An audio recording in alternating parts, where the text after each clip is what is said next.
മറയേണ്ടതോർത്ത് ചന്ദ്രനക്ഷത്രാദികൾ വിതുമ്പുമ്പോൾ മാറ്റമില്ലാതെങ്ങും വിരാജിക്കും ദൈവമേ, അങ്ങയെ വാഴ്ത്തുന്നു ഞങ്ങൾ. ഉദിച്ചെങ്ങും പ്രഭതൂകും പാരിലെ സൂര്യരശ്മിയേക്കാൾ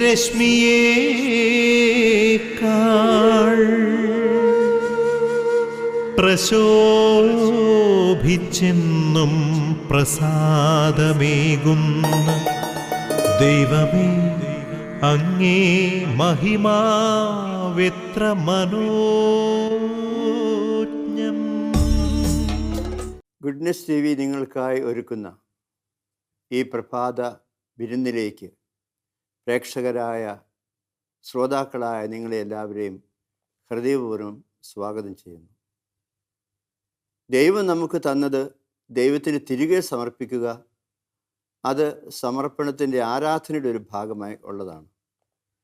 ഒരു മനോഹരമായ ദിവസം കൂടി ഒരു പ്രഭാതത്തിലൂടെ നമുക്ക് വേണ്ടി ഒരുക്കുന്ന ദൈവം ഈ പ്രഭാതത്തിലൂടെ നമുക്ക് നൽകുന്ന ഒരുപാട് അനുഗ്രഹങ്ങൾ, ഈ ദിവസത്തിനു വേണ്ടി നമുക്ക് വേണ്ടി കർത്താവ് ഒരുക്കി വച്ചിരിക്കുന്ന ഒത്തിരി കാര്യങ്ങൾ, പ്രതീക്ഷിക്കാത്ത ഒരുപാട് സംഭവങ്ങൾ ഒക്കെ നിറഞ്ഞതല്ലേ ഈ ജീവിതം. നമുക്ക് ഈ ദിവസത്തെ കർത്താവിന് പ്രത്യേകമായിട്ട് സമർപ്പിക്കാം. സങ്കീർത്തനം 88:13. പ്രഭാതത്തിൽ എൻ്റെ പ്രാർത്ഥന അങ്ങേ കരങ്ങളിൽ എത്തുന്നു. നമ്മുടെ എല്ലാവരുടെയും പ്രാർത്ഥന ഈ പ്രഭാതത്തിൽ കർത്താവിൻ്റെ കരങ്ങളിൽ എത്തട്ടെ. അതിനുവേണ്ടി എന്തെല്ലാം കാര്യങ്ങളാണോ നമ്മുടെ മനസ്സിലുള്ളത് അതെല്ലാം നമുക്ക് കർത്താവിന് പ്രത്യേകമായിട്ട് സമർപ്പിക്കാം. ഈ ദിവസത്തെ കാര്യങ്ങളെ, നമ്മുടെ കടമകളെ, ഉത്തരവാദിത്തങ്ങളെ, നമ്മളെ ഏൽപ്പിച്ചിരിക്കുന്ന വ്യക്തികളെ, അവരുടെ കാര്യങ്ങളെ, കുടുംബത്തെ ഒക്കെ നമുക്ക് കർത്താവിൻ്റെ കരങ്ങളിലേക്ക് എത്തിച്ചു കൊടുത്തുകൊണ്ട് നമുക്ക് പരിശുദ്ധ അമ്മ വഴിയായിട്ട് പ്രാർത്ഥിക്കാം. പ്രത്യേകിച്ച് അമ്മയല്ലേ ഈ ശുശ്രൂഷയുടെ മധ്യസ്ഥ. അതുകൊണ്ട് അമ്മയുടെ കരങ്ങളിലൂടെ കൊടുക്കുന്ന എല്ലാ പ്രാർത്ഥനകളും കർത്താവ് സ്വീകരിച്ച് നമുക്ക് അനുഗ്രഹമാക്കി തരും എന്ന പ്രതീക്ഷയോടെ നമുക്ക് അമ്മയെ വിളിച്ച് അപേക്ഷിക്കാം. നന്മ നിറഞ്ഞ മറിയമേ സ്വസ്തി, കർത്താവ് അങ്ങയോടുകൂടെ സ്ത്രീകളിൽ അങ്ങ് അനുഗ്രഹിക്കപ്പെട്ടവളാകുന്നു. അങ്ങയുടെ ഉദരഫലമായ ഈശോ അനുഗ്രഹിക്കപ്പെട്ടവനാകുന്നു. പരിശുദ്ധ മറിയമേ തമ്പുരാൻ്റെ അമ്മേ, പാപികളായ ഞങ്ങൾക്ക് വേണ്ടി എപ്പോഴും ഞങ്ങളുടെ മരണസമയത്തും കർത്താവിനോട് അപേക്ഷിക്കണമേ. ആമേൻ. നമുക്ക് ഇന്നത്തെ ശുശ്രൂഷയ്ക്ക് ഒരു നിയോഗം വെക്കണം. തകർന്ന കുടുംബങ്ങളെ, വ്യക്തികളെ, നിങ്ങൾക്കറിയാമോ ആരെങ്കിലും അങ്ങനെയുണ്ടെന്ന്? ചിലപ്പോൾ ചില വ്യക്തികളുടെ തകർച്ച മൂലമായിരിക്കും ഒരു കുടുംബം തകർന്നു പോകുന്നത്. അങ്ങനെയുള്ള വ്യക്തികളെ നമുക്ക് പ്രത്യേകമായ കർത്താവിന് സമർപ്പിച്ചുകൊണ്ട് അവരുടെയൊക്കെ ഒരു മാനസാന്തരം, ഒരു മാറ്റം അവരുടെ ജീവിതം ഉണ്ടാകാൻ ഇടയാക്കണമേ എന്ന് അങ്ങനെയുള്ള വ്യക്തികളെ ഒരു നിമിഷം നമ്മുടെ മനസ്സിലോർത്ത് നമുക്ക് അവരെ കർത്താവിന് സമർപ്പിച്ച് പ്രാർത്ഥിക്കാം. പരിമളത്തിനുറവയാം നറുസൗരഭ്യമാകട്ടെ ഞങ്ങളുമീ മണ്ണിൽ. ഇന്ന് നമ്മൾ എടുത്തിരിക്കുന്ന വചനം അപ്പസ്തോല പ്രവർത്തനത്തിലെ 2-ാമത്തെ അധ്യായത്തിൽ 37 മുതലുള്ള വചനഭാഗമാണ്. പത്രോസ് അപ്പസ്തോലൻ പറഞ്ഞു, നിങ്ങൾ പശ്ചാത്തപിക്കുവിൻ, പാപമോചനത്തിനായി എല്ലാവരും യേശുക്രിസ്തുവിൻ്റെ നാമത്തിൽ സ്നാനം സ്വീകരിക്കുവിൻ, പരിശുദ്ധാത്മാവിൻ്റെ ദാനം നിങ്ങൾക്ക് ലഭിക്കും. യേശുക്രിസ്തുവിൻ്റെ നാമത്തിൽ സ്നാനം സ്വീകരിക്കാനാണ് പറയുക. അപ്പം നമുക്ക് ഇതേക്കുറിച്ചൊക്കെ ഓർത്ത് കഴിയുമ്പോൾ ഞാനൊരു കാര്യം നിങ്ങളോട് ചോദിക്കട്ടെ. നിങ്ങൾക്ക് നിങ്ങളുടെ പേര് ഓർമ്മയുണ്ടോ? മാമോദിസ പേര്. പല കുട്ടികളോടും ചോദിച്ചാൽ മാമോദിസ പേര് ഏതാണെന്ന് കുട്ടികൾ കൃത്യമായി അറിഞ്ഞുകൂടാത്ത അവസ്ഥ ഇന്നുണ്ട് എന്ന് പറഞ്ഞാൽ അതിനകത്ത് അത്ഭുതപ്പെടാനൊന്നുമില്ല. പണ്ടൊക്കെ ആണെങ്കിൽ വിളിപ്പേര് മാമോദിസ പേരിൽ നിന്നൊക്കെ അല്പം വ്യത്യാസപ്പെടുത്തി ഉള്ളതായിരുന്നു നമുക്കറിയാം. പഴയ ആളുകൾ അങ്ങനെ ചിന്തിക്കുന്നവരാ, അറിയുന്നവരാ. അതേസമയം ഇന്ന് കുട്ടികളുടെ പേരുകൾ ഇട്ടിരിക്കുന്ന രീതികളൊക്കെ ഞാൻ പറയാതെ നിങ്ങൾക്കറിയാമല്ലോ. അവരുടെ വിളിപ്പേരിൻ്റെ പ്രത്യേകതയൊക്കെ നിങ്ങൾക്ക് മനസ്സിലാക്കാൻ സാധിക്കും. മാമോദിസ പേരുമായിട്ട് യാതൊരു ബന്ധവുമില്ലാത്ത പേരുകളൊക്കെ ഉണ്ട്. അതുകൊണ്ട് നമുക്ക് ഒന്ന് ഓർത്ത് നോക്കാം നമ്മുടെ മാമോദിസ പേര് എന്താണെന്ന്. ഒരു വിശുദ്ധൻ്റെ അല്ലെങ്കിൽ വിശുദ്ധിയുടെ പേര് നിങ്ങൾക്ക് ലഭിച്ചിട്ടുണ്ട്. നിങ്ങൾക്ക് ആ വിശുദ്ധനെ അറിയാമോ?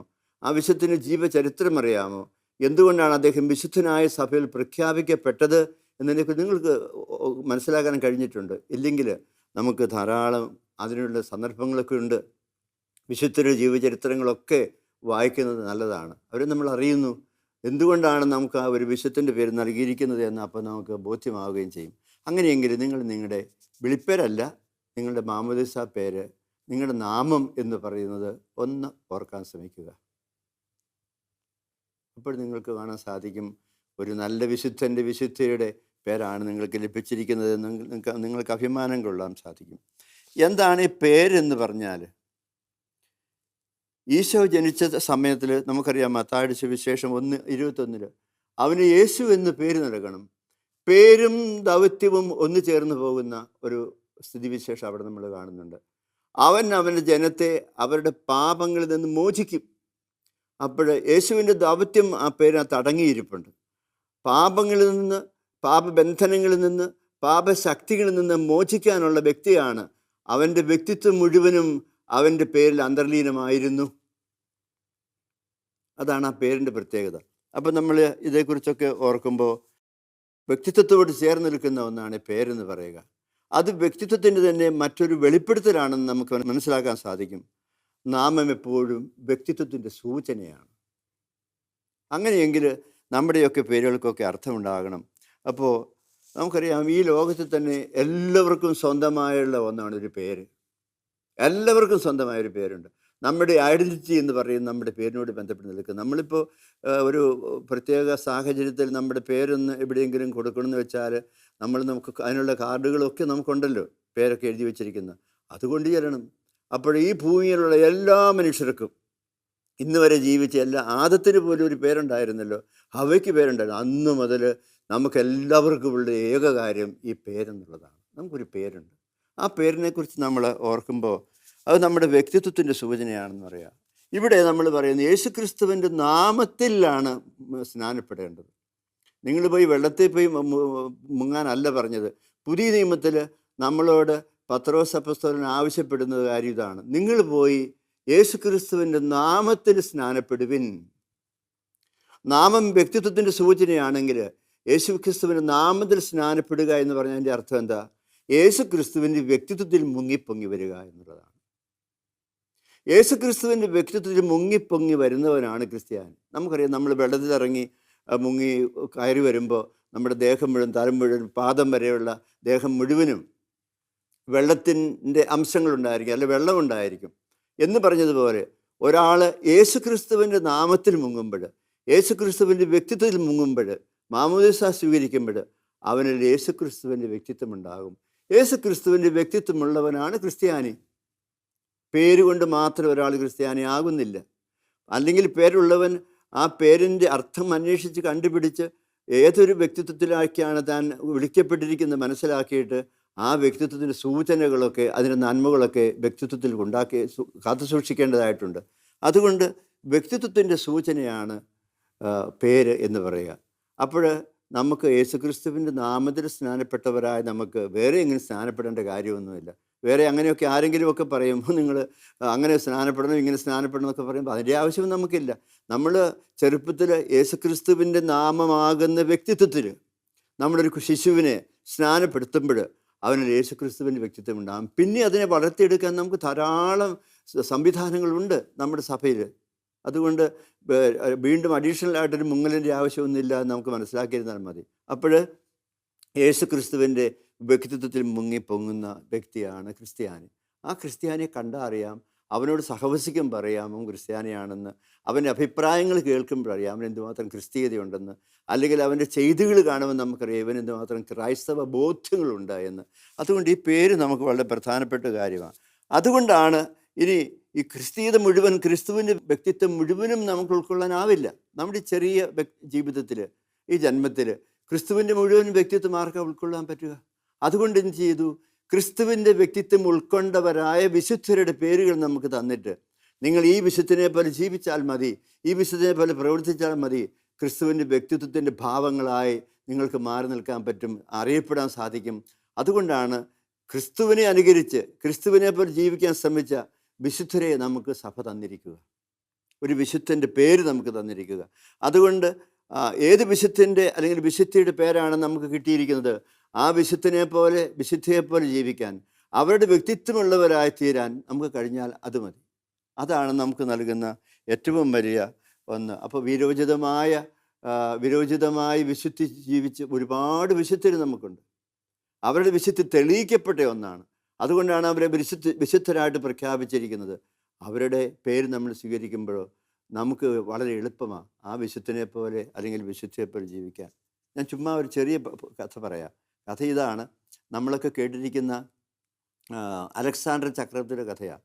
അദ്ദേഹത്തിന് ബൂസിഫാലസ് എന്ന് പറഞ്ഞൊരു കുതിര ഉണ്ടായിരുന്നവരെ, കറുത്തിട്ടൊരു കുതിര. ഈ കുതിരപ്പുറ അദ്ദേഹം പട്ടാള ക്യാമ്പിലൂടെ എല്ലാം ഇങ്ങനെ നടക്കും. അപ്പോൾ ധീരനായ അലക്സാണ്ടർ ചക്രവർത്തിയെ പോലെ എല്ലാ പട്ടാളക്കാരും ധീരന്മാരായിരിക്കണമെന്ന് അദ്ദേഹത്തിൻ്റെ നിർബന്ധം. ഒരു ദിവസം ഒരു പട്ടാള ക്യാമ്പ് ചെന്നപ്പോൾ ഒരു പട്ടാളക്കാരൻ അവിടെ ഇരുന്ന് ഉറക്കം തോന്നുന്നു.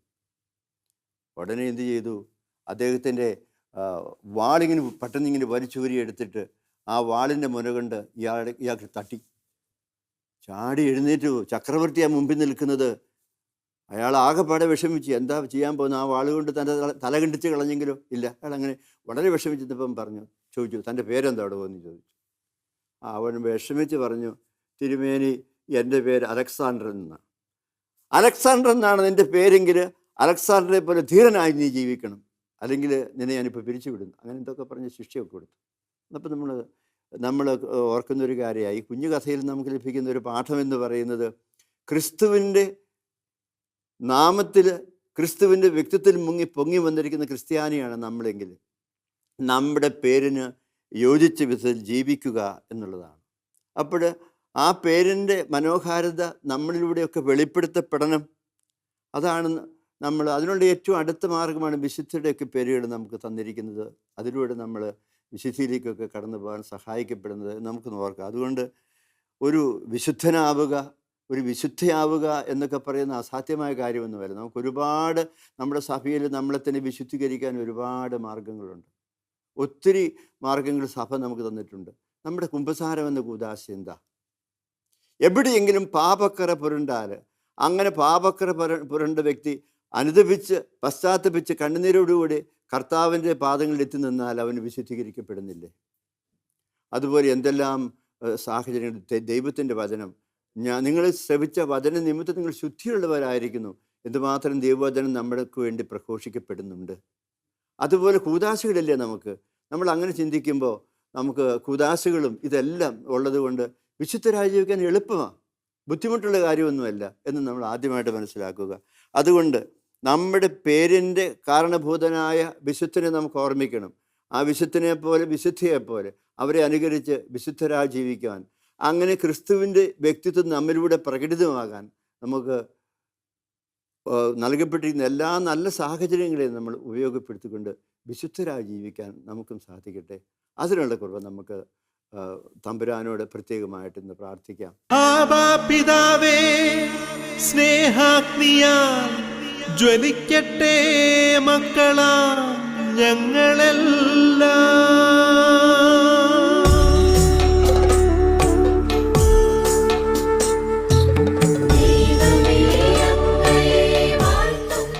അതുകൊണ്ട് സഹോദരങ്ങളെ, നമുക്കൊരു നിമിഷം കണ്ണുകളൊക്കെ അടച്ചിരുന്നു മാമോദീസായോട് നമുക്ക് കിട്ടിയ പേര് നമുക്കൊന്ന് ഓർമ്മിക്കാം. ഒരു വിശുദ്ധൻ്റെ അല്ലെങ്കിൽ വിശുദ്ധിയുടെ പേര്, പിതാവിൻ്റെയും പുത്രൻ്റെയും പരിശുദ്ധാത്മാവിൻ്റെയും നാമത്തിൽ മാമോദീസ സ്വീകരിക്കുന്നു എന്ന് പറഞ്ഞ് നമ്മൾ സ്വീകരിച്ച ആ പേര് നമുക്കൊന്ന് ഓർമ്മിക്കാം. ഇത്രയും നാൾ നമുക്ക് വിശുദ്ധരായി ജീവിക്കാൻ കഴിഞ്ഞു പോകും, അല്ലെങ്കിൽ നമ്മളെ അശുദ്ധിയിലേക്ക് നയിക്കാൻ എന്തെങ്കിലും നമ്മുടെ ജീവിതത്തിൽ ഉണ്ടോ എന്നൊക്കെ നമുക്കൊന്ന് ഓർത്ത് നോക്കാം. ഉണ്ടെങ്കിൽ നമുക്ക് തമ്പുരാൻ്റെ തിരുമുമ്പിൽ പശ്ചാത്താപത്തോടെ നിന്നുകൊണ്ട് പ്രാർത്ഥിച്ച് നമുക്ക് നമ്മളെ തന്നെ വിശുദ്ധീകരിക്കാം. പിതാവായ ദൈവമേ, ദൈവമക്കളായി ഞങ്ങളെ അങ്ങ് മാറ്റിയത് മാമോദീസ എന്ന് പറയുന്ന ആ പരിശുദ്ധമായ കൂദാശയിലൂടെയാണ് ഞങ്ങൾ ഓർക്കുന്നത്. പിതാവിൻ്റെയും പുത്രൻ്റെയും പരിശുദ്ധാത്മാവിൻ്റെയും നാമത്തിൽ സ്നാനം സ്വീകരിച്ചവരായ ഞങ്ങൾ വിശുദ്ധിയിലുള്ളവരായി തീരാൻ ഞങ്ങളെ സഹായിക്കണമേ.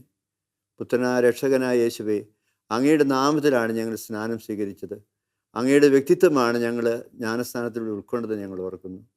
പരിശുദ്ധാത്മാവായ ദൈവമേ, പ്രത്യേകമായി പരിശുദ്ധാത്മാവിൻ്റെ അഭിഷേകമാണ് ഞങ്ങൾക്ക് മാമോദീസായിലൂടെ നൽകപ്പെട്ടതെന്ന് ഞങ്ങൾ ഓർക്കുന്നു. അതുകൊണ്ട് പിതാവിൻ്റെയും പുത്രൻ്റെയും പരിശുദ്ധാത്മാവിൻ്റെ നാമത്തിൽ സ്നാനം സ്വീകരിച്ചവരാ ഞങ്ങളെ വിശുദ്ധിയുള്ള വ്യക്തികളാക്കി മാറ്റണമേ. അതിന് ഞങ്ങൾ കൈക്കൊണ്ടിരിക്കുന്ന പേര് ഏതോ വിശുദ്ധയുടെ പേരെന്നല്ല, ഞങ്ങൾക്ക് സ്വന്തമായി നൽകിയ ആ പേരിലൂടെ വിശുദ്ധന്മാരെ വിശുദ്ധകളെ ഒക്കെ അനുകരിച്ച് ജീവിക്കാൻ ഞങ്ങളെ സഹായിച്ച് അനുഗ്രഹിക്കണമേ. ഞങ്ങളുടെ ജീവിതവും വിശുദ്ധിയുടെ ജീവിതമാകുമ്പോൾ അത് കുടുംബത്തിലും സമൂഹത്തിലുമൊക്കെ അനുഗ്രഹത്തിൻ്റെ അടയാളമായി മാറുമെന്ന് ഓർത്തുകൊണ്ട് ഞങ്ങളെ തന്നെ അങ്ങയുടെ കരങ്ങളിലേക്ക് സമർപ്പിച്ച് പ്രാർത്ഥിക്കുന്നു. തൃക്കരം നീട്ടി ഞങ്ങളെ എല്ലാവരെയും അനുഗ്രഹിക്കണമേ. പിതാവും പുത്രനും പരിശുദ്ധാത്മാവുമായ സർവേശ്വര, ആമേൻ. സഹോദരങ്ങളെ, നമുക്ക് ഈ സമയം പരിശുദ്ധ അമ്മയുടെ വിശുദ്ധ യൗസേപ്പിൻ്റെ മാധ്യസ്ഥം പ്രത്യേകമായിട്ട് പ്രാർത്ഥിക്കാം. കാരണം കുടുംബത്തിൽ ജീവിക്കുന്നവരായ നമ്മൾ അവരുടെ മുഖത്തേക്കാണ് നോക്കുക, എങ്ങനെയാണ് ജീവിക്കേണ്ടതെന്ന് അറിയാൻ വേണ്ടിയിട്ട്. ഈശോയ്ക്ക് പേരിട്ടത് വിശുദ്ധ മറിയവും വിശുദ്ധ യൗസേപ്പും ചേർന്നാണെന്ന് നമുക്കറിയാം. അങ്ങനെ കർത്താവിനെ വളർത്തിയെടുത്ത അവരുടെ മാധ്യസ്ഥം നമ്മുടെ ജീവിതത്തിൽ എപ്പോഴും ഒരു നല്ല ക്രിസ്തു ശിഷ്യനായ ക്രിസ്ത്യാനിയായി ജീവിക്കാൻ സഹായിക്കുന്നു. അതുകൊണ്ട് ആ രണ്ട് മാതാപിതാക്കന്മാരുടെ മാധ്യസ്ഥം നമുക്ക് പ്രത്യേകമായിട്ട് പ്രാർത്ഥിക്കാം, പരിശുദ്ധ അമ്മയുടെയും വിശുദ്ധ യൗസേപ്പിൻ്റെയും. അതുപോലെ സ്വർഗീയ മധ്യസ്ഥരായ നമ്മുടെ മാലാഖമാരുടെ വിശുദ്ധരുടെയൊക്കെ മാധ്യസ്ഥം പ്രത്യേകമായിട്ട് ഈ സമയം നമുക്ക് പ്രാർത്ഥിച്ചു കൊണ്ടിരിക്കാം.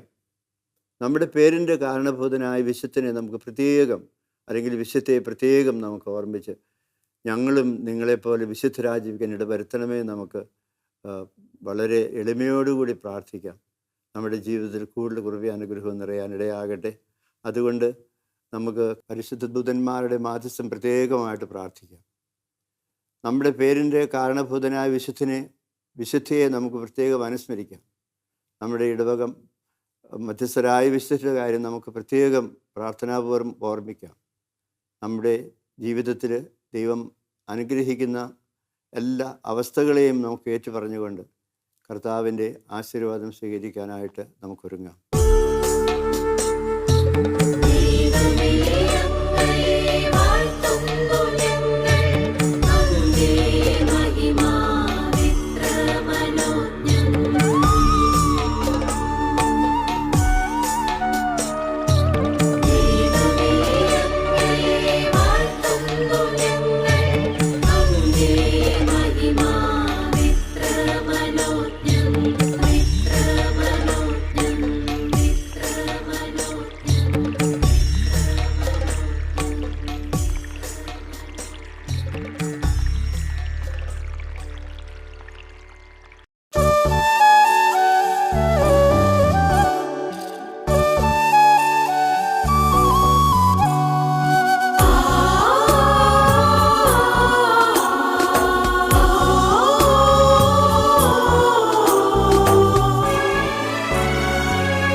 ബന്ധിച്ച് അബ്രഹാമിനെ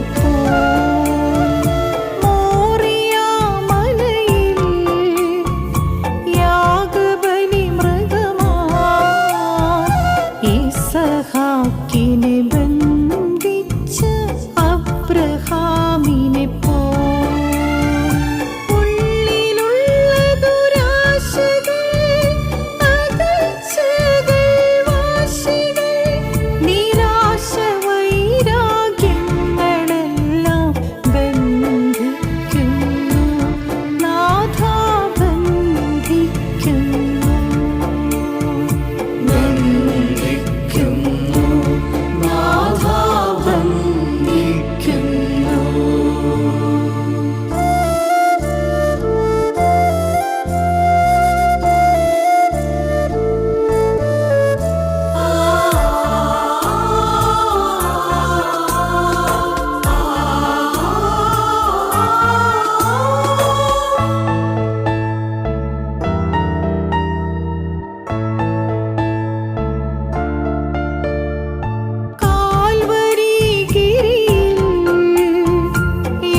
നമുക്ക് സഭയോട് ചേർന്ന് ഈ ആശീർവാദം സ്വീകരിക്കാം. പരിശുദ്ധ മാർപ്പാപ്പായെയും മെത്രാൻ സംഘത്തെയും സമർപ്പിതരെയും മിഷണറിമാരെയും എല്ലാ പ്രേക്ഷിതരെയും ഓർത്തുകൊണ്ട് നമുക്ക് കർത്താവിൻ്റെ ആശീർവാദം നമ്മളിലും ഈ ഡിവൈൻ റിട്രീറ്റ് സെൻറ്ററിലും അതുപോലെ നമ്മുടെ എല്ലാ പ്രവർത്തനങ്ങളും നിറയാനായിട്ട് നമുക്ക് കർത്താവിൻ്റെ ആശീർവാദം സ്വീകരിക്കാൻ ശിരസ്സുകൾ നമിക്കാം. കർത്താവായ ഈശോ മിശിഹായുടെ കൃപയും പിതാവായ ദൈവത്തിൻ്റെ സ്നേഹവും പരിശുദ്ധാത്മാവിൻ്റെ നിറവും നാം എല്ലാവരോടും കൂടി ഉണ്ടായിരിക്കട്ടെ, ഇപ്പോഴും എപ്പോഴും എന്നേക്കും. ആമേൻ.